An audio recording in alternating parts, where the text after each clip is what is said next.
والذین ہاجروا فی سبیل اللہ، وہ لوگ جنہوں نے ہجرت کی اللہ کی راہ میں، ثم قتلوا، پھر قتل کیے گئے، شہید کیے گئے، او ماتوا، یا فوت ہو گئے، مر گئے جیسے کہتے ہیں ہم، لَيَرْزُقَنَّهُمْ، ان کے لیے اللہ نے بہترین رزق عطا کیا، رزق لَيَرْزُقَنَّهُمُ اللَّهُ رِزْقًا حَسَنًا، اللہ فرماتا ہے اللہ کے ہاں ان کے لیے بہترین رزق ہے، وَإِنَّ اللَّهَ لَهُوَ خَيْرُ الرَّازِقِينَ، بے شک اللہ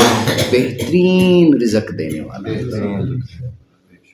بہترین رازق ہے، بہترین رزق دینے والا مالک ہے جو ہر کسی کو ہر دم کھلاتا ہے، کوئی اس کی فرمانبرداری کر رہا ہے، کوئی اس کی نافرمانی کر رہا ہے، اس نے کبھی اس مالک نے رزق بند نہیں کیا، رزق دیے جاتا ہے۔ یہ آیت کریمہ ایک تو ہجرت، دوسرا جہاد فی سبیل اللہ، اللہ کے راستے میں قتل قتال، اللہ کے راستے میں اپنی جان کا نذرانہ پیش کر دینا، اپنی جان لڑا دینا اللہ کے نام پر، اللہ کے دین کے لیے اپنے آپ کو پیش کر دینا، یہ اللہ کو بہت پسند ہے، یہ اللہ کو بہت پسند ہے۔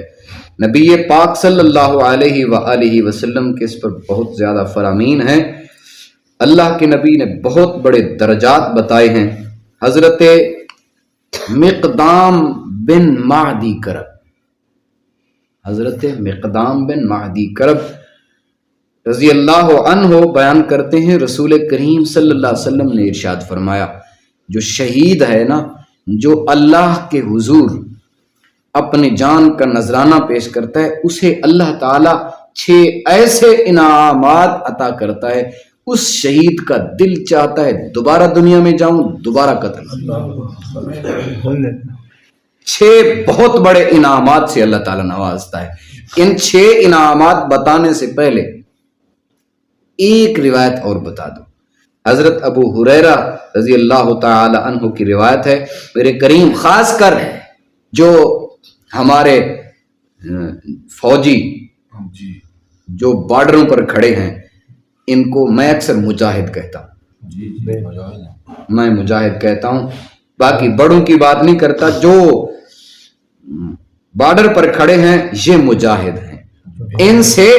ایک نبی پاک صلی اللہ علیہ وسلم کی حدیث مبارک حضرت ابو ہریرہ رضی اللہ تعالیٰ عنہ کی روایت سے عرض کرنا چاہوں گا۔ میرے کریم آقا سے پوچھا گیا، یا رسول اللہ، جس کے جسم میں اپنے ملک کے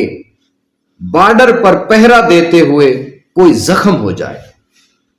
سنیے گا میرے کریم آقا نے کیا جواب ارشاد، اللہ کے حضور فرماتے ہیں،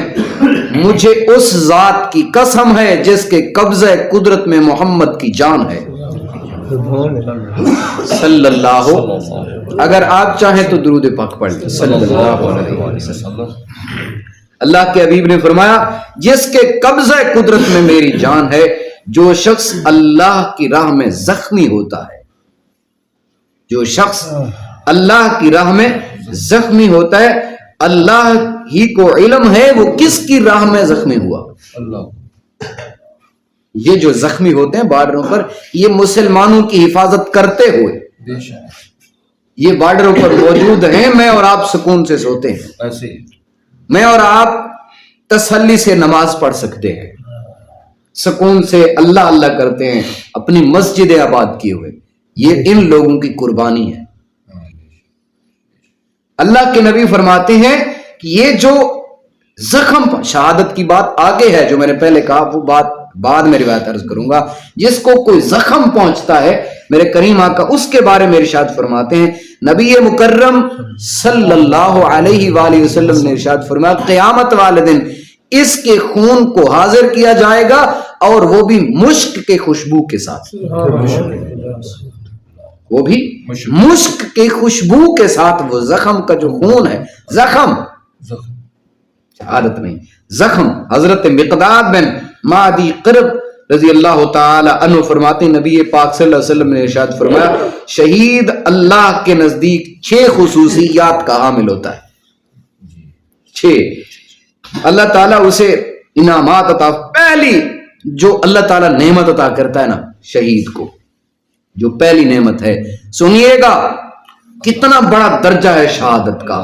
میرے کریم آقا نے ارشاد فرمایا پہلا درجہ جو خون کا قطرہ ابھی تک زمین پر نہیں گرتا اس کے گناہ پہلے معاف کر دیے جاتے۔ یعنی مجھے اس سے ایک بات معلوم ہوئی ہے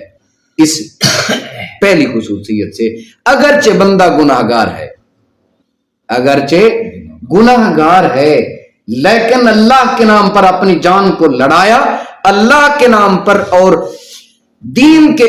اسلام کی حفاظت کے لیے اپنی جان کا نذرانہ پیش کر دیا، اگرچہ گناہگار تھا مگر اللہ نے سب معاف کر دیا۔ اللہ نے اس پر پہلا انعام یہی کیا، سارے گناہ اس کے معاف کر دی، اس کی مغفرت فرما دی۔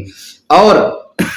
دوسرا فرمایا میرے کریم آقا نے جب اس کے خون کا قطرہ ابھی تک گرتا نہیں ہے اللہ اسے جنت میں اپنا ٹھکانہ دکھا دیتا ہے۔ یعنی اس کی روح اس کف سے انصری سے ابھی تک جدا نہیں ہوتا، اللہ اسے اس کا ٹھکانہ جو جنت میں بنا رکھا ہے نا وہ اللہ تعالیٰ اسے دکھا دیتا ہے، وہ دیکھ لیتا ہے۔ تیسرا جو مقام اللہ اسے عطا فرماتا ہے وہ قیامت قبر کی عذاب سے محفوظ کر دیتا ہے۔ قبر کی عذاب سے بہت بڑی بات ہے جی، قبر کی عذاب سے محفوظ رہنا۔ قبر بہت سخت علم ہے، قبر کی بہت سختی۔ حضرت عثمان غنی رضی اللہ تعالی عنہ جن کو کریم آقا نے بڑی مرتبہ فرمایا جنتی جنتی جنتی جنتی، لیکن جب قبر پر کھڑے ہوتے ہیں اتنا روتے آپ رضی اللہ تعالی عنہ کی داڑھی تر ہو جاتی۔ بعض روایت میں یوں بھی ہے کہ قبر کی مٹی بھی تر ہو جاتی، اتنا روتے تھے قبر کی۔ مجھے اور آپ کو قبر کی فکر نہیں ہے۔ حضرت مولا علی کی روایت ہے جب قبر میں جاتے قبر والوں کو خطاب کر تمہارا کیا حال ہے،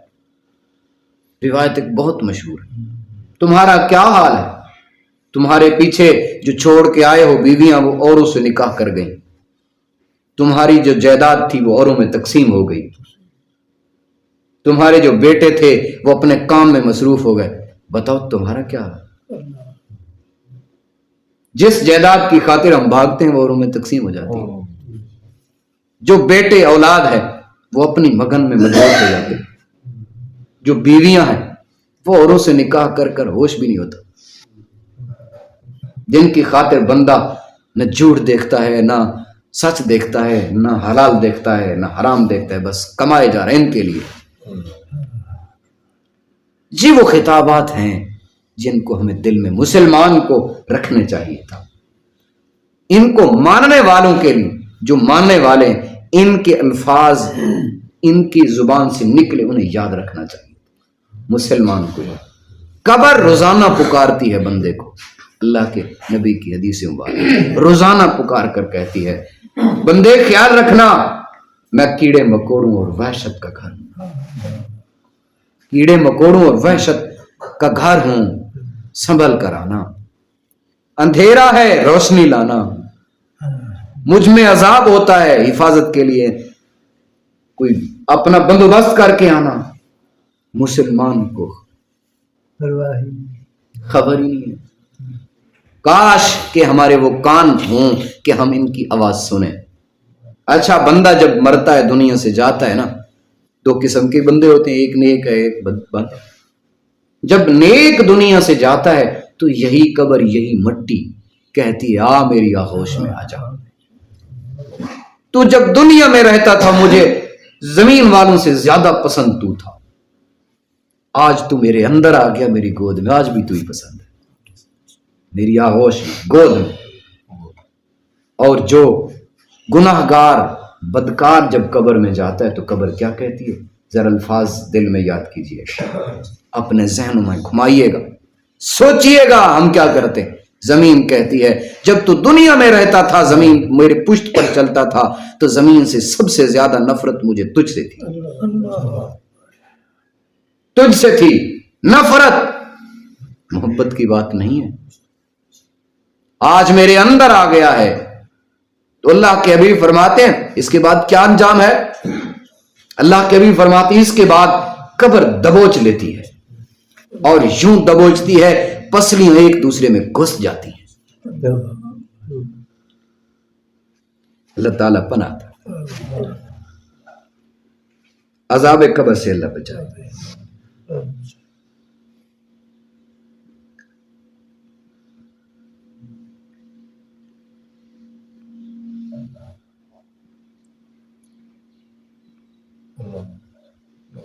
یہ قبر بہت بڑے بڑے بادشاہ اس میں بے نام ہو گئے، بڑے بڑے بادشاہ، بڑے بڑے نامور بے نام ہو گئے، بڑے بڑی پہلوانوں کی پہلوانی ختم ہو کر دی زمین، جو حسین تھے خوبصورت تھے ان کی مٹی کو برباد کر دی، ان کی مٹی ان کی صورت کو ختم کر دی۔ اللہ قبر کی عذاب سے محفوظ رکھے، اور مجاہد کو جو تیسرا اللہ تعالیٰ کے حبیب نے تیسرا انعام بتایا وہ عذاب قبر سے محفوظ ہو جاتا ہے، اور قیامت کے دن اللہ اکبر، ایسی قیامت میں آپ قیامت کا منظر سنتے رہتے ہیں، علماء سے بھی اللہ نے بھی قرآن میں بتایا، قیامت کے دن نا کسی کو کسی کا خیال نہیں ہوگا، نفسی نفسی میں ہر کوئی ڈوبا ہوگا، ہر کوئی نفسی نفسی میں ڈوبا ہوا ہوگا، ہر کوئی کہے گا یا اللہ میں بچ جاؤں، میں بچ جاؤں۔ ماں بیٹے کا خیال نہیں رکھے گی، بیٹا ماں کا خیال نہیں رکھے۔ آج کسی کی ماں کو انگلی اٹھا کے دیکھیے گا نا، بیٹا گردن اتار دیتا ہے، میری ماں کی طرف انگلی، میری ماں کی طرف آنکھ اٹھائی، آنکھیں نکالنے پر تل جاتے ہیں بیٹے۔ لیکن قیامت کا منظر، یوم یفر المرء من اخیہ وامہ، بیٹا ماں سے دور بھاگ۔ لیکن یہ جو عالم ہے نا، اس عالم میں جو شہید ہے، جو اللہ کے راستے میں اپنی جان کا نذرانہ لڑانے والا ہے، وہ کیا اللہ کے حضور جب قیامت میں اس وقت میں آئے گا، میرے کریم آقا ارشاد فرماتے ہیں اس گھبراہٹ میں اللہ اسے خوف سے محفوظ کر دے گا، خوف سے محفوظ کر دے، اسے خوف ہی نہیں ہوتا۔ یعنی سب کو نفسی نفسی ہوگی، لیکن جو اللہ کے راستے میں شہید ہونے والا ہے اس کو نفسی نفسی، وہ سکون میں ہوگا۔ اللہ اکبر، کتنی بڑی عزت عطا فرمائے۔ اور اگلی بات جو چیز عطا فرمائی کہ شہید جب بھی اللہ اکبر کبیرہ، ایک دفعہ شہید کے لیے سبحان اللہ کے میرے کریم آقا ارشاد فرماتے ہیں جب شہید دنیا سے جاتا ہے اس کی روح جنت میں جاتی ہے تو اللہ اسی وقت اس کے لیے ایک حور کا نکاح کر دیتا ہے، نکاح کر دیتا ہے۔ اور میرے کریم آقا نے ارشاد فرمایا شہید 70 رشتہ داروں گناہ گاروں جن پر جہنم واجب ہو چکی ہوگی، لازم ہو چکی ہوگی، شہید 70 رشتہ داروں کی شفاعت بھی کرے گا، انہیں جنت میں بھی لے جائے گا۔ کتنی بڑی بات ہے، اللہ ان کی شفاعت قبول فرمائے۔ اور دعا کیجئے گا اللہ تعالیٰ کسی شہید کے ساتھ ہمیں بھی نتھی کر دے، اللہ تعالیٰ ہمیں عمل کی توفیق عطا فرمائے۔ قرآن، ایک زمانہ تھا فوج کی گاڑیاں گزرتی تھی نا، ہم چھوٹے تھے، کھڑے ہو کر یوں سلام کرتے تھے۔ یہ وہ لوگ ہیں جنہوں نے اپنی جان کو ہتھیلیوں پر رکھ کر دشمن کے سامنے کھڑے رہتے ہیں۔ یہ وہ لوگ ہیں میری اور آپ کی عیدیں اپنے بچوں کے ساتھ ہوتی ہیں، ان کی عیدیں پہاڑوں پر پتھروں کے ساتھ ہوتی ہیں۔ کبھی کبھی ان کی عیدیں گولیوں میں گزرتی، کبھی کبھی ان کی عیدیں اپنے ساتھیوں کے ساتھ ان کو اٹھاتے اٹھاتے خون ہاتھ کو رنگین کر کے ان کی عیدیں ہوتی ہیں۔ آج بھی ان کا وہی وقار ہے، آج بھی اللہ کے حضور جو اللہ اپنے مسلمان بھائیوں اور دین کی حفاظت کے لیے، اسلام کی حفاظت کے لیے، اپنے وطن کی حفاظت کے لیے جان کا نذرانہ پیش کرتے ہیں، آج بھی اللہ کے ہاں وہی درجہ ہے، وہی مقام ہے۔ اللہ تعالیٰ سبھی کو ہدایت فرمائے، چھوٹے بڑوں کو عمل کی توفیق۔